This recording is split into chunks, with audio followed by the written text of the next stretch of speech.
In 1884, a meeting was held in Europe.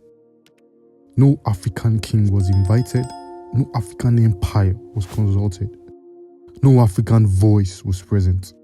Yet, by the time the meeting ended, an African continent had been divided. This is the story of how Africa was partitioned at the Berlin Conference. By the late 1800s, European powers were competing for gold, rubber, land, trade routes, as well as political powers. Africa was never empty. It had kingdoms, empires, trade systems, and governments. But Europe decided to call this period the scramble for Africa. The Berlin Conference was hosted by Otto von Bismarck in Berlin. 14 European nations attended.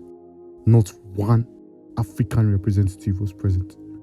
They gathered to create rules for dividing Africa among themselves to avoid fighting each other. Let this sink in. The discussion was not about Africans. It was about European interests. European leaders drew borders on maps with straight lines, sharp angles, artificial divisions. These borders ignored ethnic groups, ignored our languages, ignored the kingdoms that already existed, and ignored our trade networks. Communities that had lived together were separated. Rival groups were forced into the same new colony. These borders still exist today. And after the conference, colonization accelerated. For example, the Congo Free State became the personal property of King Leopold II of Belgium. Millions suffered under the forced labor of rubber extraction. Africa's land was recognized for mining, cash crops, and resource exports.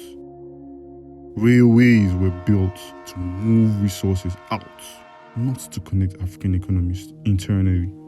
The borders created in 1884 and 1885 contributed to ethnic tensions, sparked conflicts, created political instability, and disrupted traditional governance system in Africa. Modern African states inherited colonial boundaries. The division was political, but its effects were social, economic, and psychological. Now, beyond land, the conference sent a message far deeper. Africa could be decided without Africans. That mindset shaped decades of colonial rule.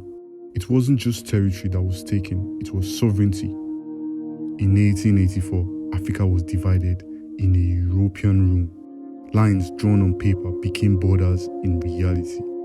And those borders still shape the continent today. The question is not just who divided Africa. The question is, what would Africa look like if that meeting never happened? Did you learn about the Berlin Conference in school? Do you think Africa's borders should ever be reconsidered? Subscribe to the Untold Africa for more stories and real African stories.